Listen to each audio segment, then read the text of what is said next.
Assalamualaikum warahmatullahi wabarakatuh.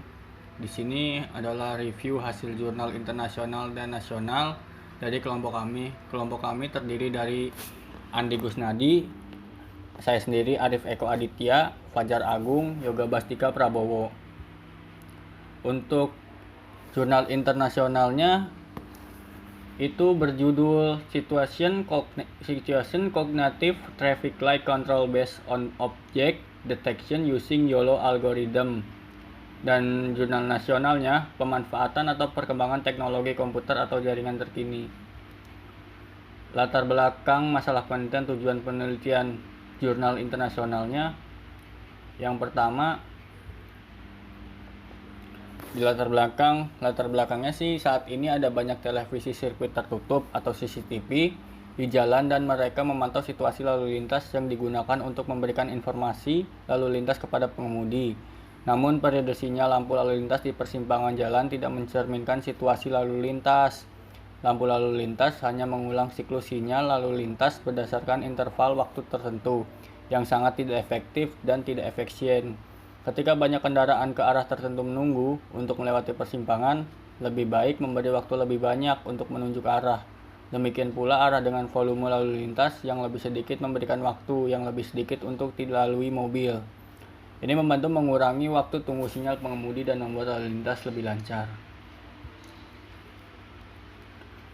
Dan ini masuk ke masalah penelitian pada jurnal tersebut. Lampu lalu lintas saat ini memberikan sinyal hijau dengan waktu tetap interval tanpa mempertimbangkan situasi lalu lintas. Akibatnya mobil antrian panjang harus menunggu lama, yang menyebabkan kemacetan lalu lintas dan membuat pengemudi menjadi kesal. Untuk mengatasi masalah tersebut, perlu mengontrol green interval sinyal sesuai volume lalu lintas yang dianalisis menggunakan sistem pemrosesan dan teknik pembelajaran mesin.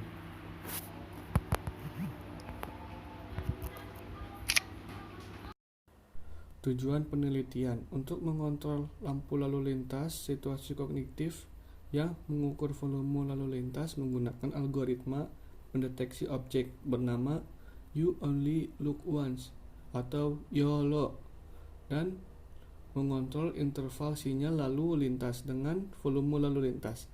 Algoritma ini mengharapkan kelancaran arus lalu lintas dan mengurangi stres pengemudi. Selanjutnya, jurnal ini menjelaskan bahwa situasi kognitif sistem kendali lampu lintas yang dapat menilai jumlah kendaraan yang menunggu lampu hijau di persimpangan. Dengan demikian, sistem kendali dapat memberi mereka waktu yang cukup untuk melewati persimpangan.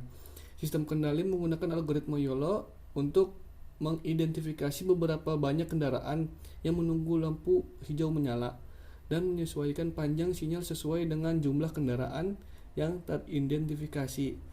Ini dapat berkontribusi pada kelancaran arus lalu lintas dan membantu mengurangi stres pengemudi.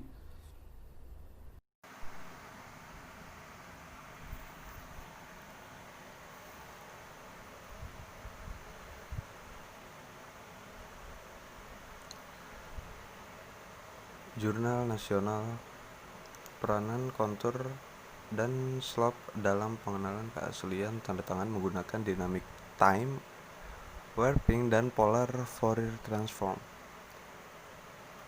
Latar belakang masalah penelitian, tujuan penelitian, peranan kontur dan SOPI dalam pengenalan keaslian tanda tangan menggunakan dynamic time warping dan polar Fourier transform. Latar belakang: dalam kehidupan sehari-hari, setiap orang membutuhkan sesuatu hal yang unik untuk membedakan dengan yang lain. Secara alami, setiap manusia memiliki keunikan tersendiri yang membedakan satu sama lain. Bahkan untuk saudara kembar sekalipun, mereka tetap dapat dibedakan dengan menggunakan sidik jari mereka. Salah satu cara yang dapat digunakan untuk membedakan seseorang dengan orang lain menggunakan karakteristik yang dimiliki oleh manusia biasanya disebut dengan biometrik.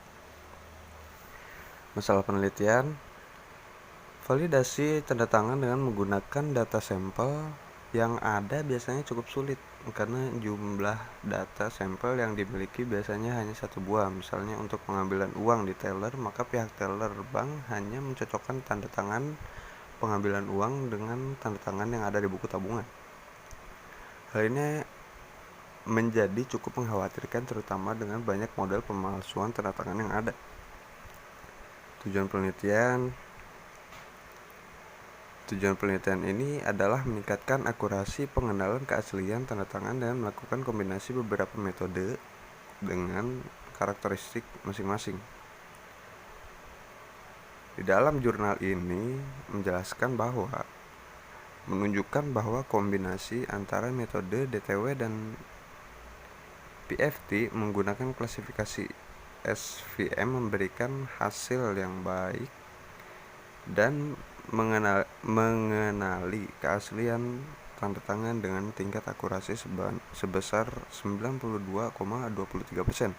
Diharapkan dari hasil penelitian ini dapat digunakan dalam proses mengenali keaslian